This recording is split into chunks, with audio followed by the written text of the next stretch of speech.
पुराने जमाने में बसरा में एक बड़ा ऐश्वर्यवान और न्यायप्रिय बादशाह राज करता था। उसे सब कुछ प्राप्त था, किंतु उसे बहुत दिनों तक कोई संतान नहीं हुई, जिससे वह बहुत दुखी रहता था। नगर निवासी भी बादशाह के साथ मिलकर भगवान से प्रार्थना किया करते थे कि राजकुमार का जन्म हो। अंत में भगवान ने उन सब की बात सुनी और मल्लिका को गर्भ रहा और 9 महीने बाद उसके एक पुत्र पैदा हुआ। उसका नाम रखा गया जैनुस्सनम। बादशाह ने अपने राज्य के सभी प्रख्यात ज्योतिषियों को बुलाकर आज्ञा दी कि शहजादे का भविष्य पूर्ण रूपेण बताएं। सबने उसकी जन्मपत्री अलग अलग बनाई, किंतु सबने बाद में एकमत होकर कहा कि यह शहजादा बड़ा साहसी और प्रतापवान होगा और अपनी पूर्ण आयु को भोगेगा, किंतु इसके सामने जीवन में कई खतरे आएंगे।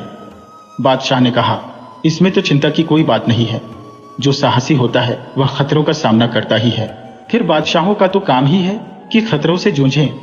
यह खतरे और विपत्तियां ही बादशाहों को जीवन का मार्ग दिखाती है। तुम लोगों ने जी खुश करने वाली भविष्यवाणी की है। यह कहकर बादशाह ने ज्योतिषियों को अच्छा इनाम देकर विदा किया। शहजादा बड़ा हुआ तो उसकी शिक्षा दीक्षा के लिए प्रत्येक विषय के लिए योग्यतम गुणी नियुक्त किए गए।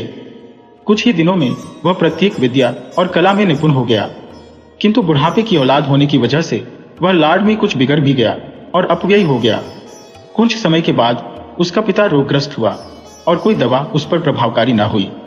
मरने के पहले उसने जैनुस्सनम को नसीहत की कि तुम निठल्ले और स्वार्थी लोगों की संगत से बचना और अपव्यय न करना, और जैसा बादशाहों को शोभा देता है दंड और उदारता की नीतियों में संतुलन रखना।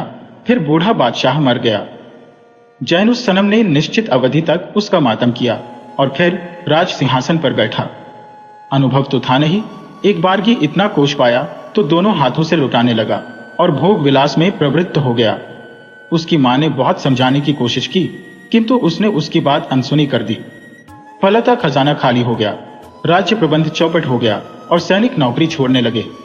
अब उसकी समझ में आया कि कहां गड़बड़ हो गई। उसने अपने नौजवान मित्रों को उच्च पदों से हटा दिया और अनुभवी राज्य प्रबंधकों को रखा। उन्होंने उसे उसकी भूलें बताई और किसी तरह राज्य प्रबंध चलाए रखा, किंतु अच्छी तरह राज्य संचालन के लिए धन की आवश्यकता थी और जैनुस्सनम रात दिन इसी चिंता में रहने लगा कि धन कहां से प्राप्त किया जाए। एक रात को उसने स्वप्न में देखा कि एक वृद्ध उससे मुस्कुराकर कह रहा है, ओह जैनुस्सनम, तुम यह बात समझ लो कि हर रंज के बाद खुशी आती है और हर विपत्ति के बाद सुख मिलता है, इसलिए निराश ना हो। यदि चाहते हो कि इस दुख से उभरो तो फौरन अकेले ही काहिरा चले जाओ, जो मिस्र की राजधानी है। वहां तुम्हारा भाग्य जागेगा और तुम्हारे दुख दूर हो जाएंगे। जगने पर उसने अपनी मां से सपने का हाल कहा और यह भी कहा कि मैं अपना भाग्य जगाने को काहिरा जाऊंगा। उसकी मां ने समझाया, बेटे, सपने तो रोजाना ही दिखाई देते हैं और अजीब अजीब दिखाई देते हैं, वे सच्चे थोड़े ही होते हैं। तुम्हें अकेले इतनी लंबी यात्रा नहीं करनी चाहिए। जैनुस्सनम जिद्दी तो था ही, कहने लगा, अम्मा, तुम कैसी बातें करती हो? ऐसे सपने गलत नहीं होते। बड़े बड़े नबियों को महत्वपूर्ण बातें सपने ही में दिखाई दी। मुझे जो वृद्ध सपने में दिखाई दिया वह कोई महान संत था, उसकी बात झूठी नहीं हो सकती। मां ने उसे बहुत समझाना चाहा कि इस बेकार की खतरनाक यात्रा से बाज आए, किंतु जब जैनुस्सनम कोई बात मन में ठान लेता था तो उसे पूरा ही करके छोड़ता था। उसने राज्य का प्रबंध अपनी मां के सुपुर्द किया और स्वयं गुप्त रूप से महल से निकलकर काहिरा की ओर रवाना हो गया। उसने अपने साथ एक भी आदमी न लिया। कई दिनों की जोखिम भरी और कष्टदायी यात्रा करने के बाद वह काहिरा के सुंदर और विशाल नगर में जा पहुंचा। हारा थका वह एक मस्जिद के अंदर जाकर सो रहा। उसने फिर स्वप्न में उसी बूढ़े को देखा जो कह रहा था, मैंने तुम्हारा साहस देखने के लिए तुम्हें काहिरा बुलाया था। तुम इस परीक्षा में पूरे उतरे। तुम बड़े शक्तिशाली राजा बनोगे। तुम बसरा लौट जाओ, वहीं पर तुम्हें अपार धनराशि मिलेगी। जैनुस्सनम जगा तो सोचने लगा कि इस बूढ़ी ने मुझे अच्छा बेवकूफ बनाया। अगर बसरा ही में मुझे धन प्राप्ति होनी थी तो काहिरा तक क्यों दौड़ाया। उसने सोचा कि यह भी अच्छा हुआ कि यह बात मैंने अपनी मां के सिवा किसी और से नहीं कही, नहीं तो सभी लोग मेरी मूर्खता पर हंसते। खैर, बेचारा फिर बसरा को चल पड़ा और कुछ दिनों में वहां कुशलता पूर्वक पहुंच गया। उसकी मां को उसके इतनी जल्दी लौट आने पर आश्चर्य हुआ और उसने इसका कारण पूछा तो जैनुस्सनम ने काहिरा की मस्जिद में देखे दूसरे सपने का हाल बताया। मां ने उसे धीरज देकर कहा, ठीक ही है बेटा, तुम्हें यही बसरा में यथेष्ट धन प्राप्त होगा। रात को जैनुस्सनम ने फिर सपने में उसी बूढ़े को देखा। वह कह रहा था, सुनो जैनुसनम, अब वह समय आ गया है जब तुम्हें अतुलित धनराशि मिलने वाली है। अब मेरी बात को ध्यान देकर सुनो। तुम्हारे पिता ने पहले अमुक जगह महल बनवाया था और वहां रहते थे। फिर उन्होंने यह महल बनवाया। पुराने महल में कोई नहीं रहता था।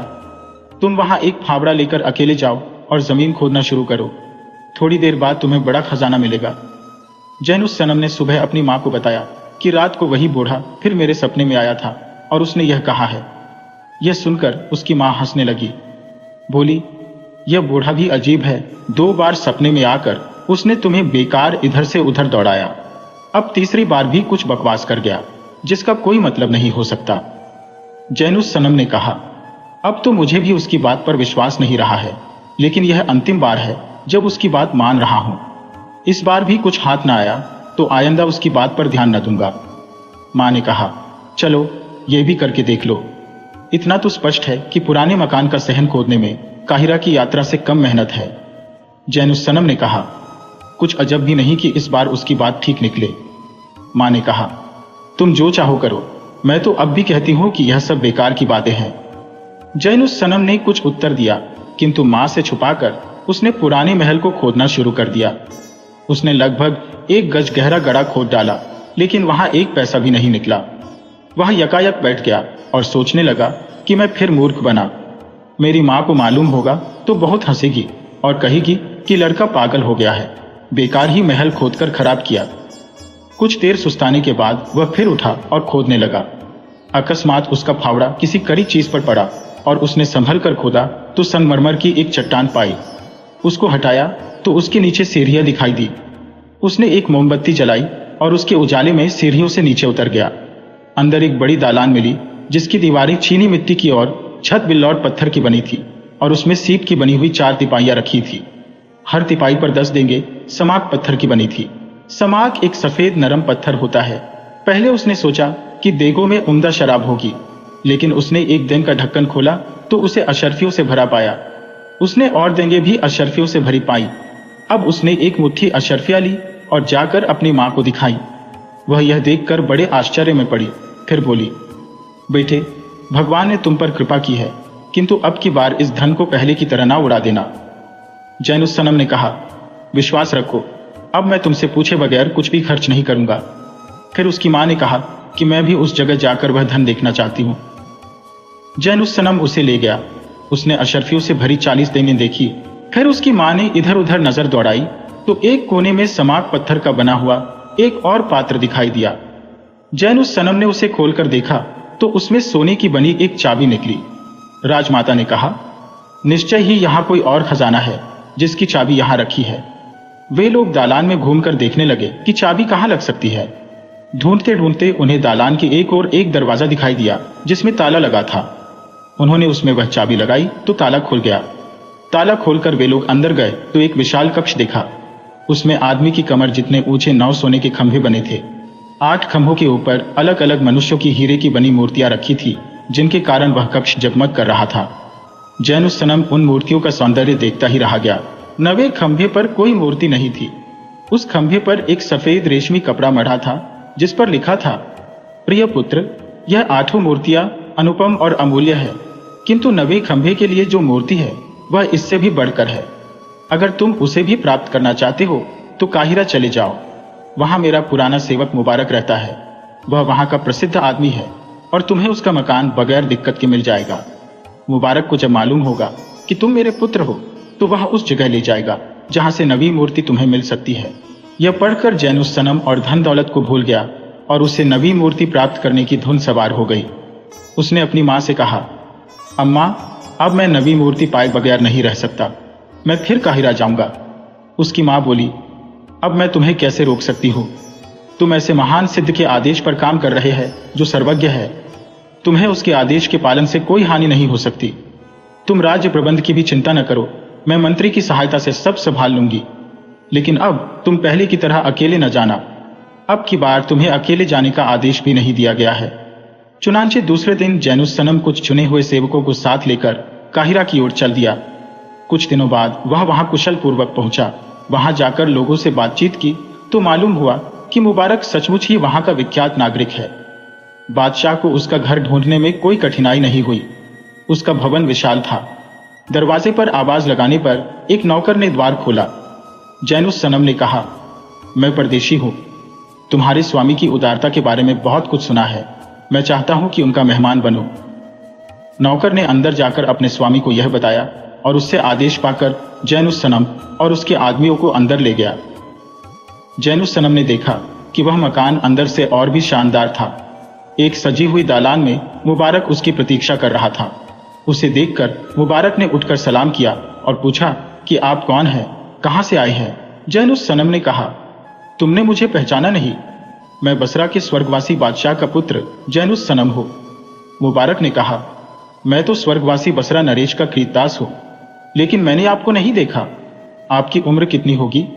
जैनुस सनम ने कहा कि मैं 20 वर्ष का हूं। मुबारक ने कहा, ठीक है, मैं 22 वर्ष पूर्व बसरा से यहां आया था, लेकिन फिर भी मैं आश्वस्त हो जाना चाहता हूं कि आप उसी बादशाह के पुत्र हैं। क्या आप कोई बात ऐसी बता सकते हैं जिससे इस विषय में मेरी तसल्ली हो जाए? जैनुस सनम ने कहा, कुछ दिन पहले एक स्वप्न देखकर मैंने अपने पिता के पुराने महल में खुदाई की थी। मुझे उसमें अशर्फियों से भरी हुई 40 देंगे मिली। मुबारक ने पूछा कि आपने इन देंगों के अलावा और कुछ देखा? जैनुस सनम ने कहा, एक सोने की चाबी से मैंने एक दरवाजा खोला तो उस कक्ष में मैंने 8 स्वर्ण स्तंभों पर रखी हुई मानवाकार हीरे की मूर्तियों को देखा। नवा खंभा भी सोने का था, किंतु उस पर कोई मूर्ति नहीं थी। उस पर एक सफेद रेशमी कपड़ा मढ़ा था, जिस पर मेरे पिता की हस्तलिपि में लिखा था कि नवी मूर्ति सबसे अच्छी है और अगर तुम उसे पाना चाहो तो काहिरा में मुबारक के पास जाओ। मुबारक यह सुनकर उसके पांव पर गिरकर बोला, निस्संदेह आप मेरे स्वामी हैं। मैं आपको इच्छित स्थान पर अवश्य ले जाऊंगा, किंतु अभी आप थके हैं, 2-4 दिन आराम करें। मैंने काहिरा के प्रमुख व्यक्तियों को भेज दिया है, आप भी वहीं चलें। जैनुस सनम ने सहर्ष यह स्वीकार कर लिया। मुबारक उसे भोज स्थान पर ले गया और स्वयं सेवकों की भांति बादशाह जैनुस सनम के पास खड़ा रहा। वहां उपस्थित लोग ताज्जुब से देखने और एक दूसरे से पूछने लगे कि यह कौन है जिसकी मुबारक दासों की भांति सेवा कर रहा है। जब सब मेहमान खाना खत्म कर चुके तो मुबारक ने उनसे कहा, आप लोग आश्चर्य में होंगे कि मैं इस नवयुवक की इतनी सेवा क्यों कर रहा हूं। आश्चर्य की कोई बात नहीं है। यह बसरा के बादशाह है, मैं इनके पिता का गुलाम था। वे मुझे मुक्त करने से पहले मर गए, अतएव अब मैं इनका गुलाम हूं। यह अपने पिता की एकमात्र उत्तराधिकारी है। इस पर जैनुस सनम ने कहा, मैं इस उपस्थित समूह के समक्ष घोषणा करता हूं कि मैंने इन्हें अपनी दास्ता से मुक्त किया। सिर्फ एक बात जो अभी मैंने इनसे कही है, इन्हें करनी पड़ेगी। यह सुनकर मुबारक ने सिर झुकाकर शाहजादे का आभार प्रकट किया। इसके बाद मदिरा का दौर चला। शाम तक सब लोग शराब पीते रहे। फिर मुबारक ने फल आदि देकर सबको विदा किया। जैनुस सनम ने रात भर आराम किया और दूसरे दिन कहा, भाई अब मेरी यात्रा की थकन दूर हो गई है। मैं यहाँ घूमने नहीं बल्कि नवी मूर्ति लेने आया हूँ। अब यह आवश्यक है कि उस काम के लिए चला जाए। मुबारक ने कहा, अच्छी बात है, किंतु आपको एक बात जाननी जरूरी है। मार्ग में बहुत सी भयोत्पादक बातें होंगी। यह आवश्यक है कि आप किसी बात से भय न खाएं और किसी बात पर ध्यान न दें। नवयुवक बादशाह ने कहा, आप इत्मीनान रखिए, मैं किसी भूत प्रेत से न डरूंगा और जैसा आप कहेंगे वैसा ही करूंगा। वैसे भी मैं बादशाह हूं, मुझे किसी बात से डरना नहीं चाहिए। मुबारक यह सुनकर आश्वस्त हुआ। उसने अपने नौकरों को यात्रा की तैयारी का आदेश दिया। दूसरे दिन वे दोनों घर से चले। मार्ग के दर्शनीय स्थल देखते हुए वे लोग कई दिनों बाद एक बहुत संकरे रास्ते से चलने लगे। मुबारक ने घोड़े और साथ के नौकर वहीं छोड़ दिए और आदेश दिया कि हम लोगों के लौटने तक तुम लोग यही हमारी प्रतीक्षा करना। अब वह जैनुस सनम को लेकर पैदल चला। एक बार फिर उसने कहा, अब भयानक स्थान शुरू होता है। आप किसी अजीब से अजीब बात को देखकर भी डरिएगा नहीं। फिर वह उसे लेकर एक नदी के तट पर आकर बैठ गया और बोला, इस नदी को पार करके हमें अपने उद्देश्य की प्राप्ति होगी। जैनुस सनम ने कहा, इतनी बड़ी नदी हम कैसे पार करेंगे? यहां तो कोई नाव भी नहीं है। मुबारक ने कहा, यहां अभी जिनों के बादशाह की भेजी हुई जादू की नाव आएगी। आपको मैं फिर चेतावनी देता हूं कि उसका मांझी कैसा भी अजीब दिखे, आप एक शब्द भी न निकालें और न भयभीत हो। आप आश्चर्यवश होकर उससे कुछ पूछताछ भी न करें। नाव पर चढ़ने के बाद एक शब्द भी आपके मुख से निकला कि तुरंत यह नाव अथाह जल में डूब जाएगी। जैनुस सनम ने कहा, मैं बिल्कुल चुप रहूंगा, और भी जो बातें जरूरी हो वह आप मुझे बता दें। ताकि मैं उनका ध्यान रखूं। वे लोग यह बातें कर ही रहे थे कि उन्होंने एक चंदन की नाव जिसमें नीला रेशमी पाल लगा हुआ था अपनी ओर आते देखी। उस बड़ी नाव का केवट एक मांझी था जिसका सिर हाथी का सा था और शेष शरीर सिंह जैसा। नाव किनारे पर आई तो उसने एक एक करके दोनों को अपनी सूंड से उठाकर नाव में बैठा दिया और पलक झपकते ही पार ले जाकर उसी प्रकार उन्हें दूसरे तट पर उतार दिया। फिर वह नाव अदृश्य हो गई। मुबारक बोला, अब हम लोग जिन्हों के देश में हैं। यहाँ की सुंदरता स्वर्गोपम है। देखिए कैसे लहलाते खेत हैं जिनके चारों ओर सुंदर फूल और सब्जियां लगी है। फलदार पेड़ की शाखाएं हलों के भार से धरती छू रही है। जगह जगह सुंदर पक्षी कलरव कर रही है। जैनुस सनम भी उस स्थान की शोभा देखकर मग्न हो गया। उसे लग रहा था कि उसकी रास्ते की सारी थकन उतर गई है। वह बहुत देर तक वहां की प्राकृतिक सुषमा का आनंद लेता रहा। फिर दोनों आगे बढ़े और एक दिशा में चलने लगे। काफी देर चलने के बाद वे एक किले के पास पहुंचे। ये किला हीरे से निर्मित था। किले के चारों ओर बड़ी गहरी और चौड़ी खाई थी। खाई और किले की दीवार के बीच लंबे और घने पेड़ थे जिन्होंने किले को लगभग छुपा रखा था। किले के मुख्य द्वार के सामने खाई पर 12 गज लंबा और 6 गज चौड़ा सीपी का पुल बना हुआ था। मुख्य द्वार पर भयानक जिनों का पहरा बैठा था ताकि बादशाह की अनुमति के बगैर कोई अंदर न आ सके। मुबारक वहीं ठहर गया। उसने जैनुस सनम से कहा, अगर हम यहां से आगे बढ़े तो यह महाभयानक जिन्न हमें जीवित नहीं छोड़ेंगे। अब मैं हम दोनों की रक्षा के लिए मंत्र पढ़ूंगा जिससे यहां जिन्न हमारे समीप न आ सके। ये कहकर मुबारक ने अपनी कमर से बंधा हुआ एक थैला खोला। उसमें 4 पटके थे।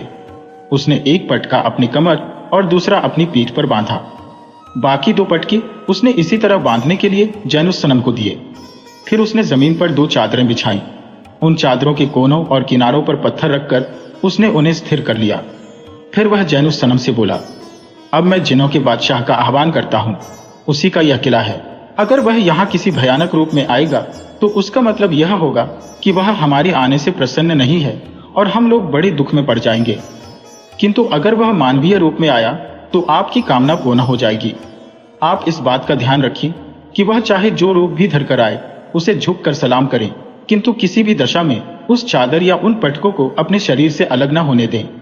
ये शरीर से अलग हुए कि आपका शरीरांत हो जाएगा।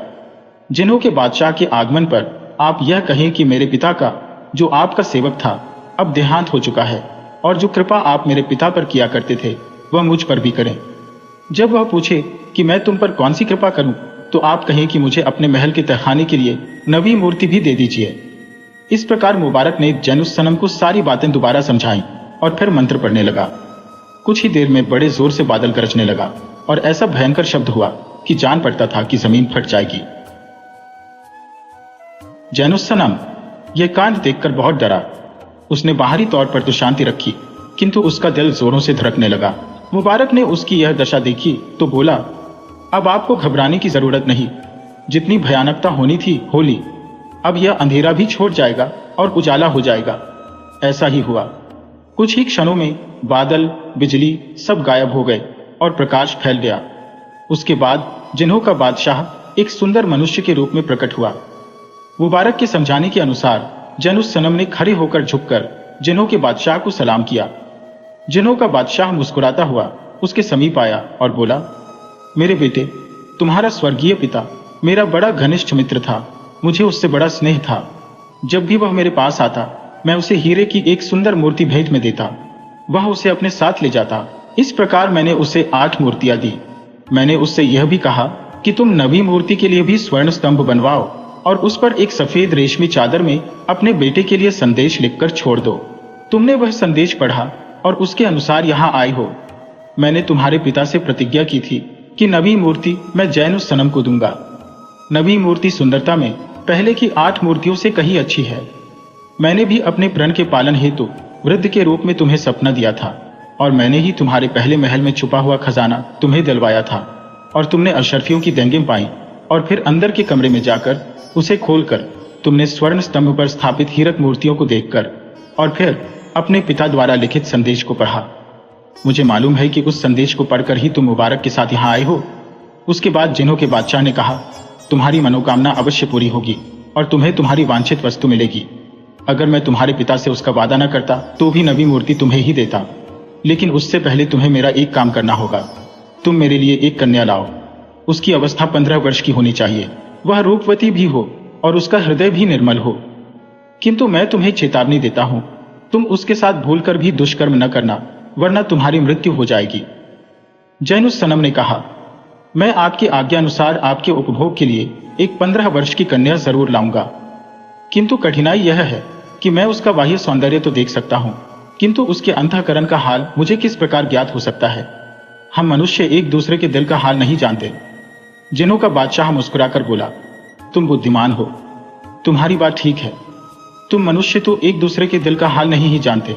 हम जिन्न लोग भी एक दूसरे के दिल की बात नहीं जान पाते। लेकिन मैं तुम्हारी कठिनाई दूर करूंगा। मैं तुम्हें एक दर्पण दूंगा। इस आईने से तुम्हें हर एक कन्या के अंतःकरण का ज्ञान हो जाएगा। जब तुम्हें कोई 15 वर्ष की सुंदरी मिले तो उसका रूप इस शीशे में देखना। यदि उसका अंतःकरण निर्मल होगा तो वह इस दर्पण में भी सुंदरी दिखाई देगी, किंतु अगर उसका हृदय मलिन होगा तो वह इसमें कुरूप दिखाई देगी। किंतु उसकी पवित्रता अक्षुण्ण रखने की जो शर्त मैंने रखी है, मैं तुम्हें उसकी याद दिलाता हूं। यह शर्त टूटी और तुमने उस कन्या को खराब किया तो मैं तुम्हारे प्राण ले लूंगा। इस बात में कोई रियायत नहीं होगी। जैनुस सनम ने कहा कि मुझे आपकी शर्त मंजूर है। मैं कन्या को आपके पास पवित्र स्थिति में लाऊंगा। जिन्हों के बादशाह ने वह जादुई शीशा उसे देकर कहा, बैठे, अब जाओ, यही शीशा तुम्हारे भाग्य को चमकाएगा। जैनुस सनम और मुबारक दोनों ने जिन्हों के बादशाह को प्रणाम किया और वह गायब हो गया। यह दोनों फिर नदी के तट पर आए, जहां उस विचित्र मांझी ने उन्हें क्षण भर ही में दूसरे तट पर पहुंचा दिया। फिर वे उस जगह पर गए जहां उनके सेवक उनकी प्रतीक्षा में थे। वहां जाकर वे अपने घोड़ों पर सवार हुए और काहिरा पहुंच गए। काहिरा में जैनुस सनम ने कुछ दिनों तक आराम किया। तत्पश्चात मुबारक से कहा कि अब मैं जिन्हों के बादशाह के लिए कन्या ढूंढे जाता हूं। मुबारक ने कहा, इसके लिए बाहर जाना बेकार है। काहिरा में जितनी सुंदर कन्याएं हैं उतनी संसार में कहीं नहीं। जैनुस सनम ने कहा, आपकी बात ठीक है, किंतु काहिरा की सुंदरियां मिले कैसे? मुबारक ने कहा, आप इसकी चिंता न करें। यहां एक बुढ़िया रहती है, वह सारे नगर की कन्याओं की खबर रखती है। मैं उसे बुलाकर यह काम उसके सुपुर्द करता हूं। मुझे आशा है कि वह बगैर किसी कठिनाई के आपकी वांछित कन्या ले आएगी। यह कहकर मुबारक ने उस बुढ़िया को बुलाया। वह महाधूर्त थी और कुटनीपन के काम में अति निपुण थी। उसने 2-4 दिन ही में 20-15 वर्ष की सुंदरियां लाकर खड़ी कर दी। उन सब के चेहरे तो सौंदर्य में सूरज चांद को शर्माते थे, किंतु जब जैनुस सनम ने उनका रूप जादू के दर्पण में देखा तो हर एक को कुरूप पाया। एक भी लड़की ऐसी नहीं मिली जो उस दर्पण में सुंदर दिखाई देती। अब तो मजबूरी में दूसरी जगह तलाश करना ही था। जैनुस सनम और मुबारक दोनों बगदाद आए और एक बड़ा सा मकान लेकर रहने लगे। वे बड़ी उदारता बरतते और रोजाना सैकड़ों आदमी उनके घर खाना खाते। उस मोहल्ले में मुराद नामक एक ईर्ष्यालु व्यक्ति रहता था, जो प्रत्येक धनवान से जलता था, क्योंकि वह स्वयं निर्धन था। वह जैनुस सनम की उदारता का यश सुन सुनकर कुढ़ता रहता था। एक दिन शाम की नमाज के बाद मस्जिद में बैठकर मुराद ने मोहल्ले वालों से कहा, भाइयों, सुना है हमारी गली में एक आदमी रहने लगा है जो बेतहाशा धन लुटाता है। शहर में शायद ही कोई ऐसा आदमी हो जिसकी उसने सहायता न की हो। मुझे तो ऐसा मालूम होता है कि कोई चोर डाकू है, वरना उसके पास इतना धन कहां से आया। हम लोगों को सावधान रहना चाहिए। खलीफा को मालूम हुआ कि हमारी गली में कोई अपराधी रहता है तो हम सब भी जाएंगे। लोगों ने कहा, तुम ठीक कहते हो, हमें इस आदमी की शिकायत कोतवाल से कर देनी चाहिए। तुम खुद ही यह काम क्यों नहीं कर देते? मुराद बोला, अच्छी बात है, कल मैं ही कोतवाल से उसकी शिकायत करूंगा। मुराद को पता नहीं था, किंतु उन आदमियों के बीच मुबारक भी बैठा सारी बातें सुन रहा था। दूसरे दिन सुबह मुबारक एक थैली में 5 अशर्फिया और कुछ रेशमी धान लेकर मुराद के घर गया। मुराद ने उसे देखकर कटु स्वर में पूछा, तुम कौन हो और यहां किस लिए आए हो? मुबारक ने अत्यंत विनम्रता से कहा कि हम 2 परदेशी हैं जो आपके पड़ोस में रहने लगे। फिर उसने अशर्फियों की थैली और रेशमी थान उसे देकर कहा, मेरे मालिक शहजादी ने आपकी सच्चरित्रता की ख्याति सुनकर मुझे आपके पास भेजा है और कहलवाया है कि यह तुच्छ भेंट स्वीकार करें, मुझे अपना सेवक समझे और अवसर मिले तो दर्शन दें। यह सुनकर मुराद बिल्कुल पिघल गया। उसने कहा, हाँ, शहजादे से कहिए कि मैं इस बात पर बड़ा लज्जित हूं कि अभी तक आपकी भेंट को ना आ सका। कल जरूर आऊंगा। फिर नमाज के बाद मस्जिद में उसने मोहल्ले वालों से कहा, उस उदार व्यक्ति के बारे में मुझे भ्रम था। अब मुझे मालूम हुआ है कि वह चोर डाकू नहीं बल्कि किसी देश का राजकुमार है। अब उसकी शिकायत कोतवाल से करने का कोई मतलब नहीं है। अन्य लोगों ने भी मुराद से सहमति प्रकट की। दूसरे दिन मुराद अच्छे कपड़े पहनकर जैनुस सनम के पास गया। जैनुस सनम ने उसकी बहुत खातिर तवाज़ो की। मुराद ने पूछा, आप इस नगर में किस उद्देश्य से आए हैं? जैनुस सनम ने कहा, मैं एक 15 वर्ष की अत्यंत रूपवती कन्या चाहता हूं, जिसका मन भी उतना ही निर्मल हो जितना उसका मुख। मुराद ने कहा, ऐसी कन्या का मिलना कठिन है, किंतु मेरी जानकारी में एक ऐसी लड़की है। उसका पिता एक भूतपूर्व राज्य मंत्री है। उसने अपनी बेटी की संपूर्ण शिक्षा दीक्षा खुद की है। वह कन्या अनिंद्य सुंदरी भी है। चाहेंगे तो उसका पिता उसका हाथ से हर्ष आपके हाथ में दे देगा। जैनुस सनम ने कहा, लेकिन मैं उसे पहले खुद देखूंगा। मुझे शरीर के सौंदर्य के साथ मन का सौंदर्य भी चाहिए। मुराद बोला, मुख दिखाने की बात मैं तय कर दूंगा, किंतु आप उसके स्वभाव को कैसे जानेंगे? स्वभाव तो बहुत दिन साथ रहने पर ही जाना जाता है। जैनुस सनम ने कहा, मैं किसी का मुख देखकर ही उसके मन की बात जान लेता हूं। मुराद ने कहा कि मैं आज ही जाकर उस लड़की के पिता से बात करता हूं। दूसरे दिन मुराद के साथ जाकर जैनुस सनम कन्या के पिता से मिला। भूतपूर्व मंत्री ने जैनुस सनम के परिवार आदि के बारे में पूछताछ कर अपनी पुत्री के विवाह की सहमति प्रकट की और पुत्री को बुलाकर कहा, बेटी, 2 क्षणों के लिए इन्हें अपना चेहरा दिखा दो। लड़की ने चेहरे से नकाब उठाया तो जैनुस सनम उसका रूप देखकर चकाचौंध हो गया और सोचने लगा कि यह तो मेरी ही हो, कर रहे तो अच्छा हो। फिर उसने जादुई शीशे में उसका चेहरा देखा। दर्पण में भी वह पूर्ण सुंदरी दिखाई दी, यानी जैनुस सनम को ऐसी ही लड़की मिल गई जैसी ढूंढने वह निकला था। दोनों का विवाह तय हो गया। 2-4 दिनों में भूतपूर्व मंत्री ने काजी और गवाहों को बुलाकर निकाह पढ़वा दिया।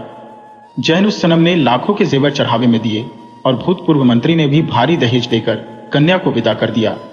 जैनुस सनम ने भी इस विवाह के उपलक्ष्य में बगदाद के प्रमुख व्यक्तियों को भोज दिया। फिर मुबारक ने उससे कहा कि अब हमें यहां रहने की आवश्यकता नहीं है, वापस काहिरा चलना चाहिए। जैनुस सनम ने कहा, भाई, अब मेरा काहिरा जाने को जी नहीं चाहता। वहां जाकर अपनी पत्नी को मुझे जिन्हों की बादशाह को दे देना पड़ेगा। मैं चाहता हूं कि उसे लेकर अपने देश चला जाऊं और उसके साथ आराम से रहूं। मुबारक ने कहा, ऐसी बात मन में भी न लाइए। याद रखिए कि जिन्हों के बादशाह से जो प्रतिज्ञा आपने की है उसे भंग किया तो वह आपको जीवित नहीं छोड़ेगा। आप अपनी पत्नी से संभोग करने के पहले ही काल की ग्रास बन जाएंगे। अब आपके लिए यही उचित है कि अपने चित्त को दृढ़ करें और अपनी इच्छाओं पर संयम रखकर इस कन्या को जिन्हों के बादशाह को सौंप दें। उसके प्रसन्न रहने ही में आपकी हर तरह भलाई है। जैनुस सनम ने कुछ देर विचार करके कहा, आपकी बात बिल्कुल ठीक है। मैंने तय किया है कि इस कन्या के साथ शारीरिक संपर्क नहीं करूंगा, किंतु संभव है कि बाद में मेरा चित्त डामाडोल हो जाए। इसलिए आप इस कन्या को अपने जिम्मे रखिए और रास्ते भर मुझे उसका मुंह न देखने दें। इसके बाद मुबारक ने यात्रा की तैयारी पूरी की और सारे साज सामान के साथ काहिरा होते हुए जिन्हों के देश की ओर यह सब लोग चले। सुंदरी ने जब यह देखा कि मेरा पति मेरे सामने नहीं आता तो उसने एक दिन मुबारक से इस बारे में प्रश्न किया। मुबारक ने कहा, सुंदरी, तू अपने पति को कभी नहीं देख सकेगी। उसने तुझसे विवाह अपनी पत्नी बनाने के लिए नहीं बल्कि जिन्हों के बादशाह को देने के लिए किया था। वह तो तुम्हें बहुत चाहता है, किंतु अगर उसने तुम्हें जिन्हों के बादशाह को न दिया तो उसके हाथ से मारा जाएगा। वह यह सुनकर रोने लगी और बोली, तुम लोग कयामत में खुदा को क्या मुंह दिखाओगे? तुम विवाह का ढोंग रचाकर मुझे जिन्हों के हाथों से मरवाने के लिए लाए हो। वे दोनों भी दुखी हुए, किंतु कर ही क्या सकते थे। जैनुस सनम ने कन्या को जिन्हों के बादशाह को भेंट किया तो वह उसे देखकर बड़ा खुश हुआ और बोला, मैं तुमसे बहुत खुश हूं कि तुम मेरे लिए ऐसी अच्छी कन्या लाए। अब तुम तुरंत अपने देश जाओ। वहां तुम्हें तहखाने में 9वें खंभे पर वांछित हीरक मूर्ति मिलेगी। जैनुस सनम उससे विदा होकर मुबारक के साथ काहिरा गया। फिर कुछ दिन वहां रहकर बसरा की ओर रवाना हुआ। इस सारे अरसे में वह अपनी सुंदरी पत्नी को याद करके रोता रहा, जिसे उसने मरने के लिए जिन्हों के बादशाह को दे दिया था, और वह भी उसके और उसके पिता के साथ छल करके। सारे रास्ते शोकमग्न रहकर वह बसरा पहुंचा। उसके मंत्री और सभासद उसकी वापसी पर बहुत खुश हुए। सबसे मिलने जुलने के बाद वह अपनी मां के महल में गया और उसे यात्रा का पूरा वृत्तांत बताया और कहा कि बगदाद के भूतपूर्व मंत्री की पुत्री से विवाह करके उसे जिन्हों के बादशाह को दे आया हो। बुढ़िया ने अत्यंत प्रसन्न होकर कहा, अब तुम्हें जरूर नवी हीरे की मूर्ति मिल जाएगी। अब तुम उस जगह चलो जहां पहले वाली 8 मूर्तियां हैं।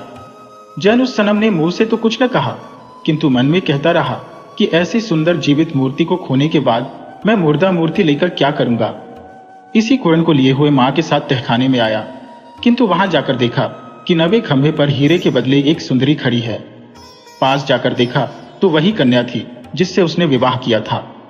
जैन उस सनम उसे देखकर स्तंभित रह गया।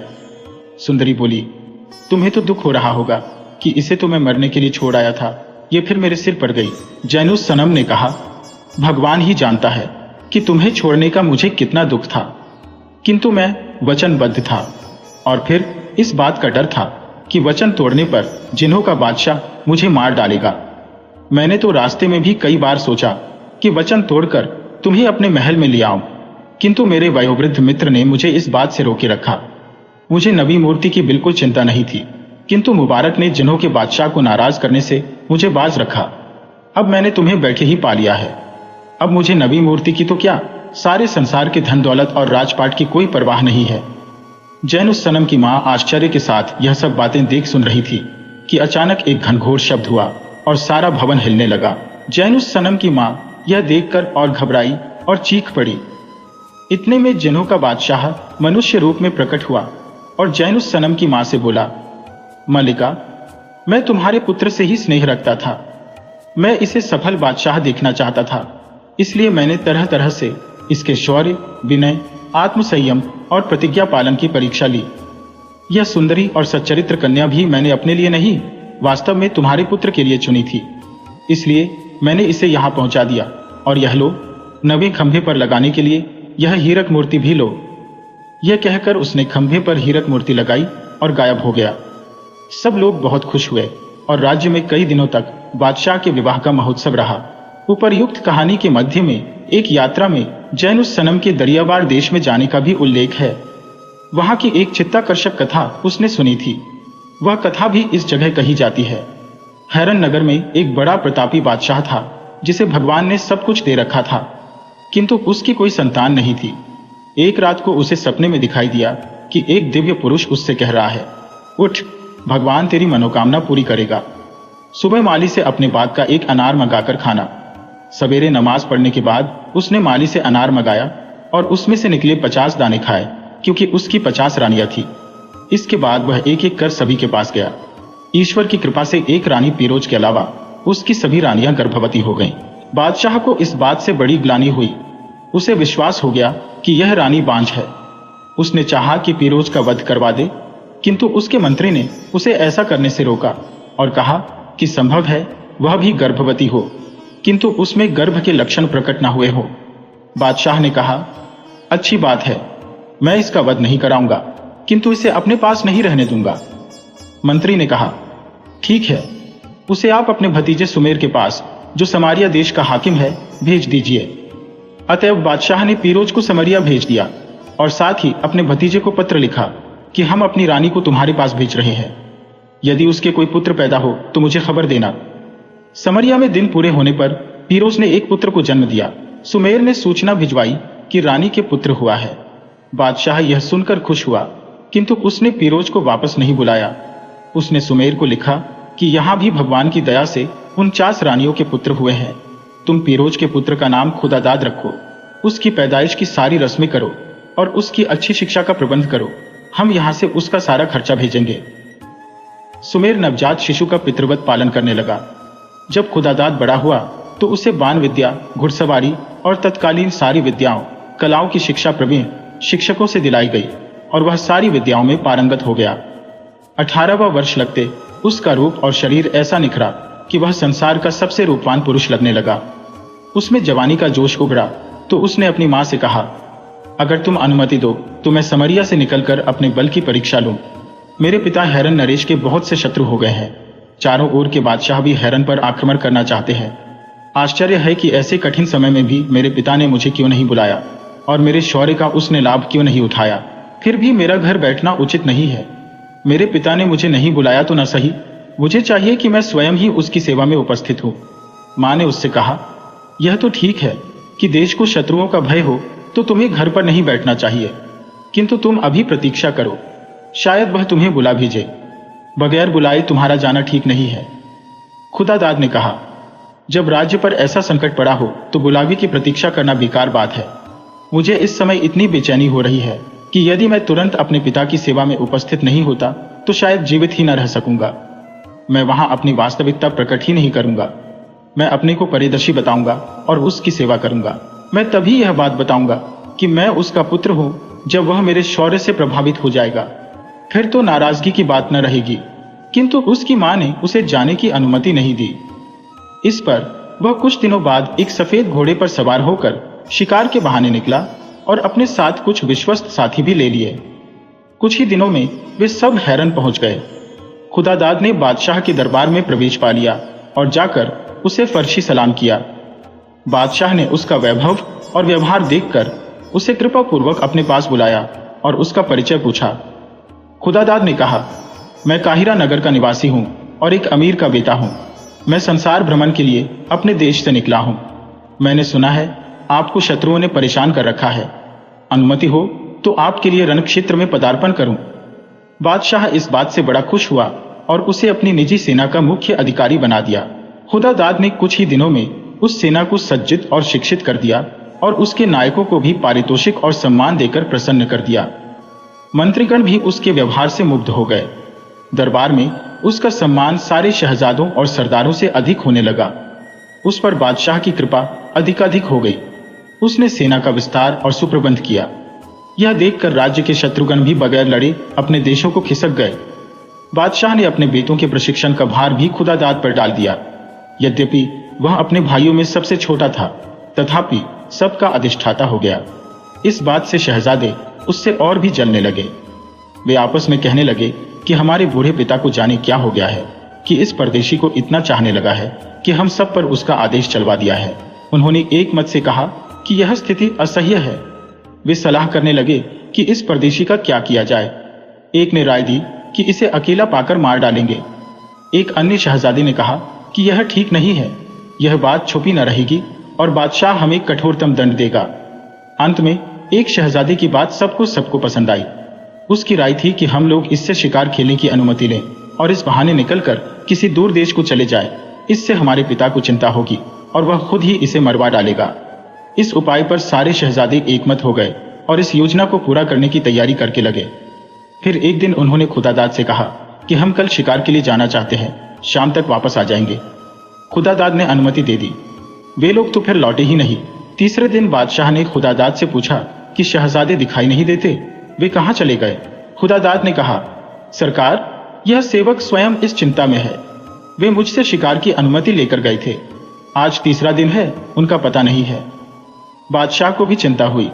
वह रोज खुदादाद से उनका हाल पूछता और वही उत्तर पाता।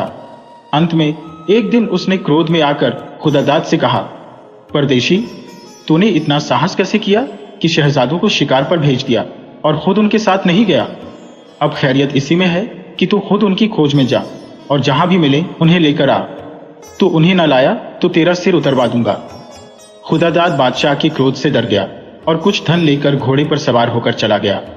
वह नगर नगर और गांव गांव उन्हें तलाश करता रहा, किंतु वे कहीं नहीं मिले। वह अक्सर विलाप किया करता और कहता, मेरे भाइयों, तुम लोग कहाँ हो? तुम किसी दुश्मन के हाथ में तो नहीं पड़ गए? जब तक तुम नहीं मिलते मैं हैरन वापस नहीं जा सकता और तुम्हारा कहीं पता नहीं है। अब उसने बस्तियों को छोड़कर जंगलों में उन्हें ढूंढना शुरू किया। इसी खोज में वह एक गहन वन में जा पहुंचा। उसमें काले पत्थर का एक विशाल भवन बना हुआ था। वह जाकर उस महल के नीचे खड़ा हो गया और ऊपर देखने लगा। काफी ऊंचे पर एक खिड़की खुली और एक अत्यंत सुंदर स्त्री, जिसके बाल बिखरे और वस्त्र मैले और फटे थे, धीरे धीरे कुछ कहने लगी। खुदादाद ने कान लगाकर सुना। वह कह रही थी, ओ मुसाफिर, यहां से फौरन भाग जा, नहीं तो इस भवन का स्वामी तेरी दुर्दशा कर डालेगा। वह महाविकराल नरभक्षी हक्षी है। उसके पंजे में फंसा हुआ आदमी बचता नहीं। वह परदेशियों को पकड़ लाता है, उन्हें एक अंधेरे तहखाने में बंद कर देता है, फिर उन्हें एक एक करके भून कर खाता है। खुदादाद ने पूछा, तुम कौन हो? स्त्री बोली, मैं काहिरा की रहने वाली हूं।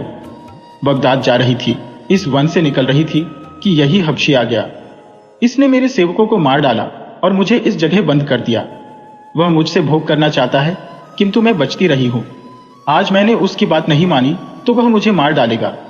मैं उसका साथ करने से मर जाना पसंद करती हो, किंतु तुम क्यों जान देना चाहते हो? तुम भाग जाओ। वह भटके हुए मुसाफिरों को ढूंढने गया है ताकि अपनी खाद्य सामग्री बढ़ाए। वह आता ही होगा। उसकी दृष्टि तीक्ष्ण है, वह बहुत दूर से देख लेता है। तुम चले जाओ। सुंदरी खुदादाद से यह सब कह ही रही थी कि वह राक्षस जैसा मनुष्य आ पहुंचा। वह पर्वताकार लगता था और बहुत ऊंचे तुर्की घोड़े पर बैठा था। उसकी तलवार इतनी भारी थी कि उसके अलावा किसी और से उठ ही नहीं सकती थी और उसकी गदा कई मन की थी। खुदादाद उसे देखकर डर गया और ईश्वर से प्रार्थना करने लगा कि इस राक्षस से बचा। हबशी ने उसे तलवार निकाले देखा, किंतु उसे तुच्छ जानकर अपने हथियार न संभाले, बल्कि चाहता था कि वैसे ही उसे हाथों से पकड़ ले।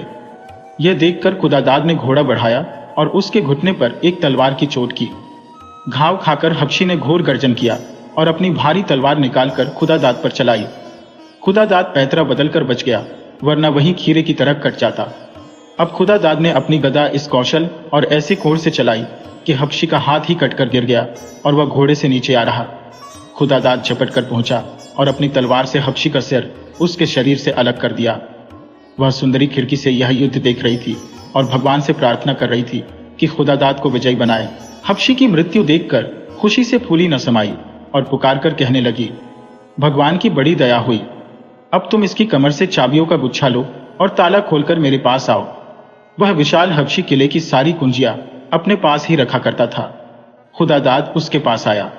वह सुंदरी उसके पैरों पर गिरने को उद्यत हुई, किंतु खुदादाद ने उसे बीच ही में उठा लिया। सुंदरी उसकी प्रशंसा करने लगी और बोली कि मैंने तुम्हारे जैसा वीर पुरुष और कोई नहीं देखा। खुदादाद ने उसे अभी तक दूर से देखा था, पास से देखा तो पहले की अपेक्षा वह कहीं अधिक सुंदर दिखाई दी। वे दोनों बैठकर बातें करने लगे। वे दोनों बातें कर ही रहे थे कि एक ओर से चिल्लाने का शब्द सुनाई दिया। खुदादाद ने पूछा, यह आवाज कहां से आ रही है और उसका क्या मतलब है? सुंदरी ने कमरे के एक ओर बने हुए दरवाजे की ओर उंगली उठाई, यानी इशारे से बताया कि आवाज इस दरवाजे के पीछे से आ रही है, और पूछने पर वह बोली, यहाँ एक बड़ा सा कमरा है। उस हबशी ने यहाँ बहुत से मनुष्य कैद कर रखे हैं। नए लोगों को लाकर वह यहीं रखता था और प्रतिदिन वहां जाकर एक मनुष्य को चुनकर बाहर लाता था और भून कर खा जाता था। खुदादाद ने कहा कि मैं उन्हें इस कैद से छुड़ाना चाहता हूं। वे दोनों उस दरवाजे के पास गए और विभिन्न कुंजियां लगा लगाकर उसे खोलने का प्रयत्न करने लगे। कई कुंजियां लगने से ताला देर तक खड़खड़ाता रहा। अंदर से आने वाली चीख पुकार और बढ़ गई। खुदादाद को इस बात पर आश्चर्य हुआ कि यह रोना पीटना क्यों बढ़ गया है। सुंदरी ने कहा कि ताला खड़खड़ाने से वे समझते हैं कि हबशी आया है और उनमें से किसी को ले जाएगा। उनकी आवाज भी ऐसी थी जैसे किसी गहरे कुएं के अंदर से आ रही हो। ताला खुलने पर एक लंबा जीना दिखाई दिया। वे उतर कर नीचे गए तो देखा कि एक तंग अंधेरी जगह में 100 के लगभग आदमी पड़े हैं, जिनके हाथ पांव बंधे हैं। खुदादाद बोला, मित्रों, अब भय त्याग दो। भगवान की दया से मैंने तुम्हारे शत्रु हबशी को मार डाला है। वे यह सुनकर बड़े खुश हुए। खुदादाद ने उनके बंधन खोलने शुरू किए। जिनके बंधन खुलते थे वे औरों के भी खोलने लगते थे। इस प्रकार अल्प समय ही में सारे लोग मुक्त हो गए।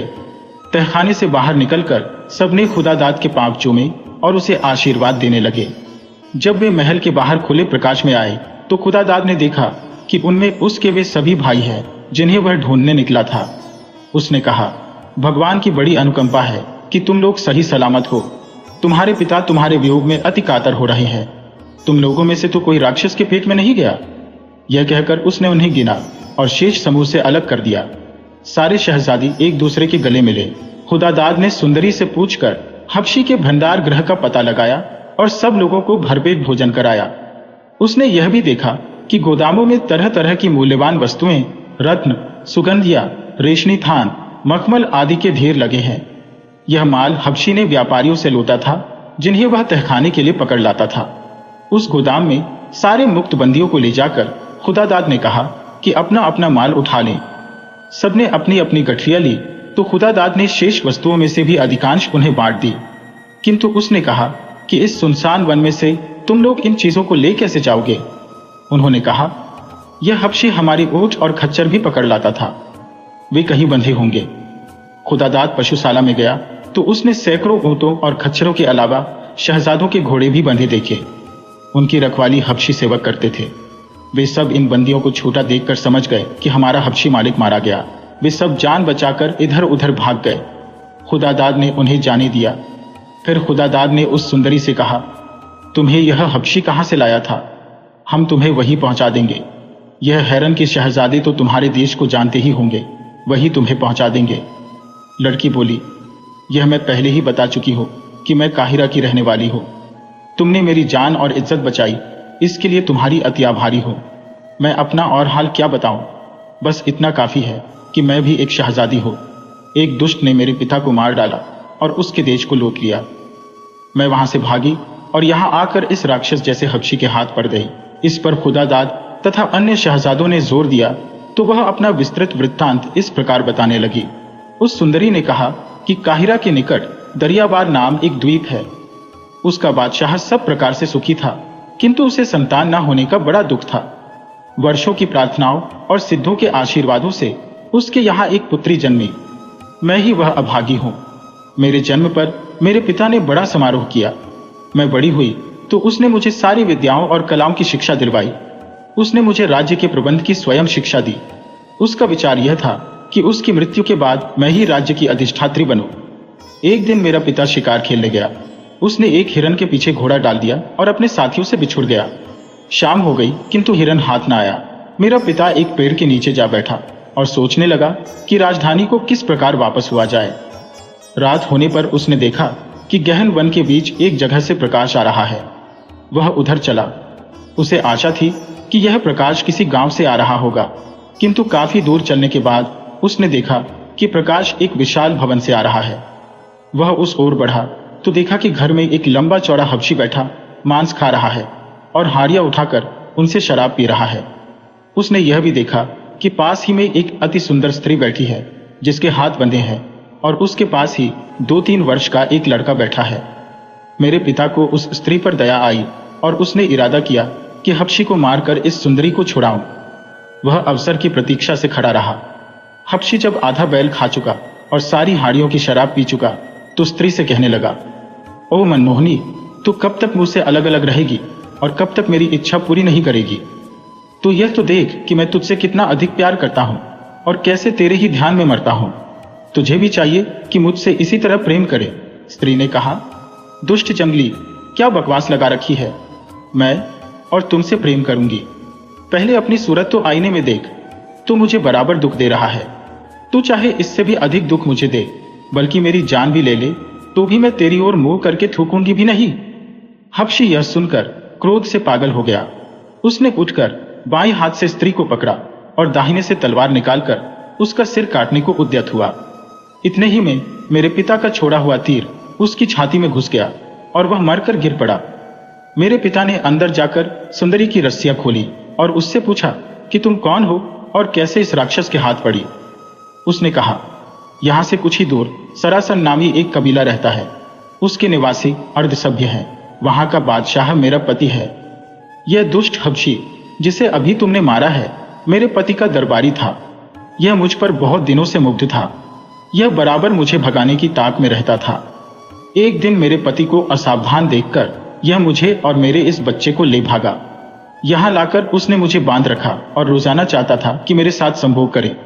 अभी तक भगवान ने कुछ ऐसी कृपा की कि यह मुझ पर हाथ न डाल सका। आज यह तुम्हारे हाथों मारा गया। मेरे पिता ने कहा, फिक्र न करो, मैं दरियाबार का बादशाह हूं। मैं तुम्हें अपने महल में ले जाऊंगा। तुम जितने दिन चाहना वहीं रहना। सुंदरी ने यह मान लिया। दूसरे दिन मेरा पिता उसे और उसके बालक को लिए हुए चला। कुछ देर में मेरे पिता के छूटे हुए साथी भी मिल गए। उन सभी को इस गहन वन में ऐसी सुंदरी को देखकर आश्चर्य हुआ। साथ ही वे बादशाह को देखकर खुश भी हुए। बादशाह ने विस्तार पूर्वक उन्हें बताया कि किस तरह यह युवती हबशी के पंजे से छुड़ाई गई। बादशाह के साथियों में से एक ने स्त्री और दूसरे ने उसके लड़के को अपने पीछे घोड़े पर बिठा लिया और कुछ दिनों में पूरा काफिला राजमहल में जा पहुंचा। मेरे पिता ने एक बड़ा और सुंदर महल उस स्त्री को दे दिया। उसने उसके पुत्र की शिक्षा का भी प्रबंध कर दिया। 1 वर्ष तक उस स्त्री ने अपने पति की राह देखी, किंतु उसका कुछ भी समाचार न मिला तो उससे निराश हो गई और मेरे पिता को रिझाने लगी। वह उससे पहले ही आकृष्ट था, इसलिए दोनों का विवाह हो गया। वह बच्चा भी कुछ वर्षों में सजीला जवान हो गया। वह सारी विद्याओं और राज्य संचालन आदि में भी प्रवीण हो गया। मेरे पिता और दरबार के सारे लोग उसे बहुत पसंद करने लगे। सबकी राय हुई कि उस जवान के साथ मेरा विवाह कर दिया जाए और मेरे पिता के बाद राजगद्दी उसी को मिले। मेरे पिता भी इससे सहमत हो गए और वह नौजवान अपने भविष्य की कल्पना में मग्न रहने लगा। किंतु मेरे पिता ने शादी की एक शर्त यह रखी कि वह फिर किसी अन्य स्त्री से विवाह नहीं करेगा। मुसलमानों में 4 विवाह तक जायज है, इसलिए यह शर्त उसे अपमानजनक लगी और उसने यह शर्त अस्वीकार कर दी। चुनांचे विवाह न हुआ। वह इस बात से बहुत नाराज हुआ और बदला लेने के लिए षड्यंत्र करने लगा। एक दिन अवसर पाकर उसने मेरे पिता को मार डाला और मेरी हत्या के इरादे से मेरे महल में आया। किंतु हमारे मंत्री ने मुझे पहले ही एक गुप्त मार्ग से निकाल लिया था। मंत्री ने एक मित्र के घर रखा। 2 दिन में एक जहाज के कप्तान से बात करके मुझे ऐसे बादशाह के देश की ओर रवाना कर दिया जिसका राजा मेरे पिता का मित्र था। जहाज चला तो सब ठीक ठाक था कि किंतु कुछ दिनों बाद ऐसा तूफान आया जिसे देखकर कप्तान और नाविक तक गश खाकर गिर पड़े। कुछ ही देर में जहाज के टुकड़े टुकड़े हो गए और उसमें के सब लोग डूब गए। किंतु मुझे एक तख्ता मिल गया जिस पर मैं बैठ गई और एक दिन बाद किनारे आ लगी। किंतु मुझे यह नहीं मालूम था कि भगवान ने और दुख देने के लिए मेरी जान बचाई है। मैं किनारे लगी और मैंने भगवान को धन्यवाद दिया। मैं बहुत देर तक तलाश करती रही कि शायद मंत्री या जहाज का कोई अन्य व्यक्ति मुझे जीवित मिल जाए, किंतु ऐसा नहीं हुआ। मैं अपने पिता की याद करके और उस निर्जन स्थान में अपने को निपट अकेला पाकर रोने लगी और सोचने लगी कि समुद्र में डूब मरूं। इतने में मैंने अपने पीछे कई मनुष्यों और घोड़ों की आवाज सुनी। पलट कर देखा तो कई घुड़सवार थे जिनके हाथों में शस्त्रास्त्र थे और जिनके मध्य एक नव युवक था। वह जवान जरी की पोशाक पहने था और रत्न जटित पेटी कमर में बांधे था। उनको मुझे उस स्थान पर देखकर बड़ा आश्चर्य हुआ। उनके नायक नवयुवक ने, जो वास्तव में एक शहजादा था, मेरे पास यह जानने के लिए भेजा कि मैं कौन हूं और वहां कैसे पहुंची। उस आदमी ने तरह तरह से मेरा हाल पूछा। मुझे और भी भय लगा कि यह लोग न जाने कौन है और जाने मेरी क्या दशा करें, इसलिए मैं जोर जोर से रोने लगी। वह परेशान होकर लौट गया। फिर शहजादे ने कई लोगों को एक साथ मेरे पास भेजा। उन लोगों ने भी मुझसे बहुत पूछा, किंतु मैं रोती रही और मैंने कोई उत्तर नहीं दिया। उन लोगों ने तट पर बहुत से तख्ते, मस्तूल आदि टूटे हुए पाए और समझ गए कि कोई जहाज टूटकर डूबा है और यह लड़की उसमें से बचकर किनारे आ लगी है। उन्होंने जाकर यह बात शहजादे को बताई। वह स्वयं मेरे पास आकर मृदुलता से मेरा हाल पूछने लगा। उसने यह भी कहा कि तुम अपना हाल बताओगी तो हम तुम्हारी मदद करेंगे और मैं तुम्हें अपनी माँ के पास ले जाऊंगा, जो तुम्हें बड़े प्यार से रखेगी। मैंने उसे पूरा हाल बताया। मेरा हाल सुनकर उसके आंसू आ गए। उसने मुझे हर तरह से धैर्य बढ़ाया। फिर वह मुझे अपने साथ ले गया और अपनी माता का सौंप दिया। मैंने उस वृद्धा को अपनी कहानी सुनाई तो उसे भी बड़ा दुख हुआ। वह मुझे पसंद तो पहले ही से करती थी, इसलिए उसने अपने पुत्र के साथ मेरा विवाह कर दिया।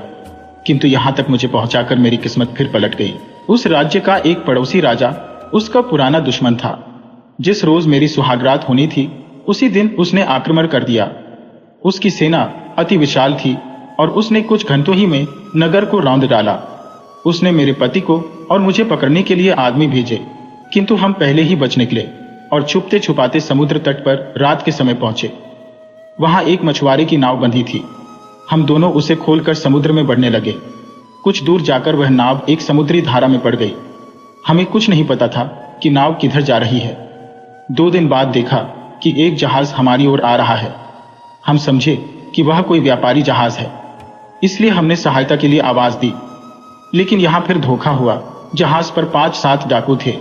वे गदाएं लिए हुए हमारी डोंगी पर आए और हमें बांधकर अपने जहाज पर ले गए।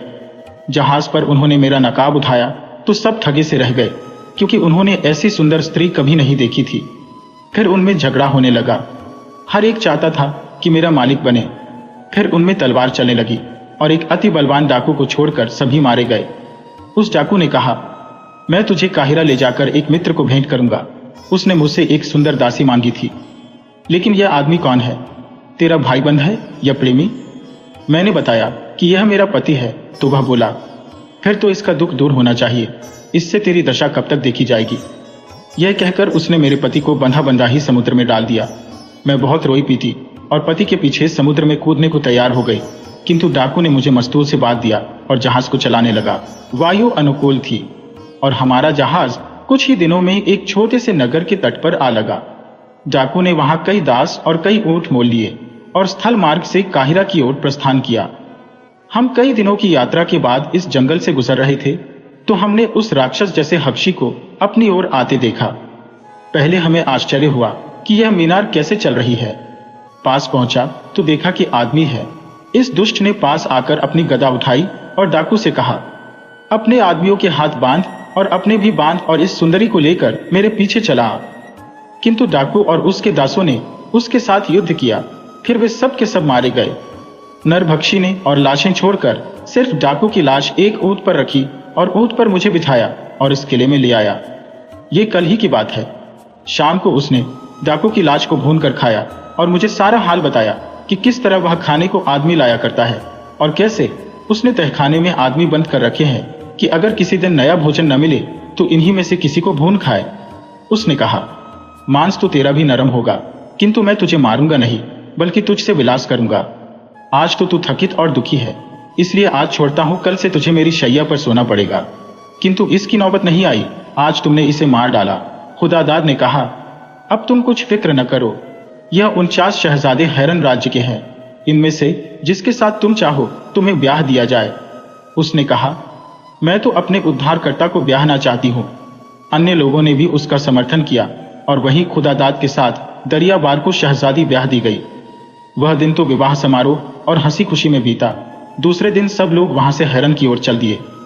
दिन भर चलने के बाद शाम को एक अच्छी जगह देखकर उन्होंने रात के लिए पड़ाव डाला। शाम को भोजन करके सबने खूब शराब पी। इसी उल्लास में खुदादाद सब लोगों के सामने अपनी पत्नी से बोला, अभी तक मैंने सभी से अपनी वास्तविकता छुपाई थी, अब मैं अपना सच्चा हाल कहता हूँ। मैं भी इन 49 शहजादों का भाई यानी हैरन के बादशाह का पुत्र हूँ। मुझे मेरे चचेरे भाई शहजादा सुमेर ने पाला पोसा है। मेरी माँ का नाम पीरोज है। अब तुम्हें इस बात से भी संतोष होना चाहिए कि तुमने साधारण व्यक्ति से नहीं, एक शहजादे से विवाह किया है। दरियाबार की शहजादी ने कहा, तुमने अपने को छुपाया जरूर, किंतु मुझे तुम्हारी चाल ढाल और व्यवहार से अंदाजा हो गया था कि तुम अवश्य ही राजकुमार होंगे। साधारण आदमी में वे बातें बिल्कुल नहीं होती जो तुम में है। खुदादाद के सौतेले भाई यह सुनकर प्रकटता तो बड़े प्रसन्न हुए, किंतु उनके दिलों में बैर की आग सुलगने लगी। वे चुपके चुपके आपस में परामर्श करने लगे। वे इस बात को भूल गए कि एक दिन पहले ही खुदादाद ने उन्हें मौत के मुंह से बचाया था। उनमें से एक ने कहा, इसे विदेशी समझकर तो हमारे पिता ने इसे हमारा अभिभावक बना दिया है। जब उसे मालूम होगा कि यह उसका पुत्र है तो स्पष्टतः इसे सारा राजपाट सौंप देगा और हम कहीं के नहीं रहेंगे। इसलिए अच्छा है कि हम इसे यहीं खत्म कर दें। इस पर सारे शहजादे एकमत हो गए। उन्होंने रात गए खुदादाद के खेमे में घुसकर उस पर गदाओं की चोटिंग की और जब वह निश्चेष्ट हो गया तो स्वयं सारे ऊंट और सामान लेकर रात ही रात हैरन की ओर रवाना हो गए। हैरन पहुंचकर उन्होंने अपने पिता की चिंता यह कहकर दूर कर दी कि हम लोग बहुत दिन तक शिकार खेलते रहे। उन्होंने हबशी के हाथों अपनी गिरफ्तारी और खुदादाद द्वारा मुक्ति की बात बिल्कुल छुपा ली। उधर सुबह जब शहजादी ने खुदादाद के खेमे में उसका हाल देखा और शहजादों को गायब पाया तो वह सारी बात समझ गई और पति के लिए विलाप करने लगी। कुछ देर में जब उसका शोक कुछ कम हुआ तो उसने ध्यान में खुदादाद को देखा। उसने उसकी सांस भी कुछ चलती देखी और शरीर भी गर्म पाया। वह खेमे को बंद करके एक निकटवर्ती कस्बे में गई और वहां से एक जर्राह को ले आई, किंतु वापस आकर देखा तो खुदादाद अपने खेमे में नहीं था। उसने समझा कि इस बीच कोई खूनी जानवर आकर उसे उठा ले गया। अब वह सिर पीट पीट कर रोने लगी। जर्राह दयावान था। वह उसे कस्बे में ले गया और एक मकान में उसे रखकर उसकी सेवा के लिए 2 दासियां नियुक्त कर दी और कभी कभी खुद भी जाकर हाल चाल पूछ लेता। एक दिन उसने शहजादी को उदास देखकर कहा, सुंदरी, तुम कुछ विस्तार से अपना हाल कहो तो तुम्हारी सहायता का प्रयत्न करो। शहजादी ने उसे अनुभवी और हमदर्द देखा तो अपना और खुदादाद का हाल सुनाया। जर्राह को मल्लिका पीरोज का हाल मालूम था, जिसे हैरन के बादशाह ने फिर अपने पास बुला लिया था और उसने जान लिया था कि खुदादाद उसी का पुत्र था। जर्राह ने किराए पर 2 ऊंट लिए और शहजादी के साथ हैरन को रवाना हुआ और एक सराय में पहुंचकर डेरा डाला। सराय वाले से नगर का हाल पूछने पर उसने बताया, बादशाह अपने पुत्र खुदादाद के गायब होने से बहुत परेशान है। उसकी माँ फिरोज ने उसे बहुत ढूंढवाया, किंतु कहीं पता नहीं है। उसकी याद करके उसके माँ बाप और सरदार सामंत सभी दुखी रहते थे। यूं तो बादशाह के और भी 49 बेटे हैं, किंतु खुदादाद को कोई नहीं पहुंचता। वास्तव में खेद की बात है कि ऐसा शहजादा लापता हो जाए। जर्राह ने दरियाबार की शहजादी को यह बताया तो बादशाह के पास जाकर उसे पूरा हाल बताने के लिए तैयार हो गई। जर्राह ने कहा, यह ठीक नहीं है, इसमें खतरा है। 49 शहजादों में से किसी को भी तुम्हारे बारे में मालूम हुआ तो तुम्हारी बादशाह के पास पहुंचने के पहले ही वे तुम्हें मरवा देंगे।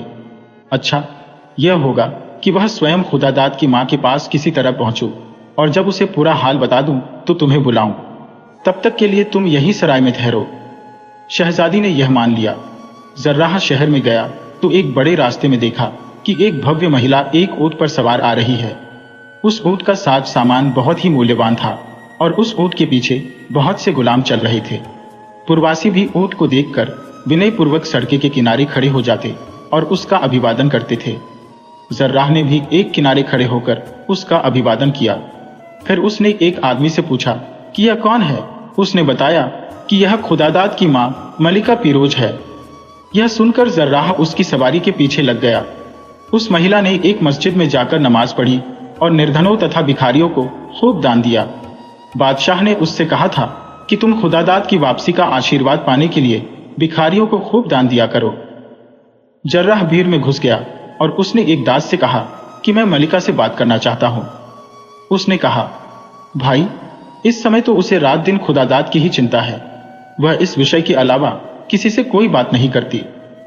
जर्राह ने दास के कान में कहा, मुझे इसी बारे में उससे बात करनी है। दास ने कहा, अच्छी बात है, लेकिन रास्ते में तो बात हो नहीं सकती। तुम हमारे साथ महल तक चलो, फिर मैं बात करवाने की कोशिश करूंगा। महल पहुंचकर दास ने मलिका फिरोज से कहा कि एक परदेशी आपसे बात करना चाहता है और कहता है कि आप ही के लाभ की बात है। मलिका ने जर्राह को अपने सामने बुलाया और कृपापूर्वक पूछा कि क्या बात है। जर्राह ने धरती चूमकर कहा कि मैं एक लंबी कहानी कहना चाहता हूं। ये कहकर उसने हबशी से शहजादों और दरियाबार की शहजादी की रिहाई और फिर उसके घायल और लापता होने का हाल कहा। फिरोज यह सुनकर बेहोश हो गई। दासिया गुलाब और केवड़े का पानी छिड़क कर उसे होश में लाई। फिर उसने जर्राह से कहा कि तुम सराय जाकर बहू शहजादी को मेरा और बादशाह का आशीर्वाद दो। यह कहकर उसने जर्राह को विदा किया और खुद खुदादाद को याद करके रोने लगी। कुछ देर में बादशाह वहां आया और मलिका से उसके रोने का कारण पूछा। फिरोज ने जो कुछ उस जर्राह से सुना था वह विस्तार से कह सुनाया। शहजादों की कमीनगी सुनकर बादशाह को आग लग गई। वह कुछ कहे सुने बगैर दरबार में आया। उसका लाल चेहरा देखकर सारा दरबार थर्रा उठा। बादशाह ने मंत्री को आदेश दिया कि 1000 सिपाही ले जाकर 49 शहजादों को पकड़ो और रस्सियों में बांधकर खूनी कैदियों के बीच डाल दो। मंत्री ने कुछ ही देर में इस आदेश का पालन किया और आकर बादशाह को यह सूचना दे दी। बादशाह ने ऐलान किया कि 1 महीने तक दरबार नहीं होगा। फिर वह मंत्री के साथ मलिका फिरोज के महल में आया।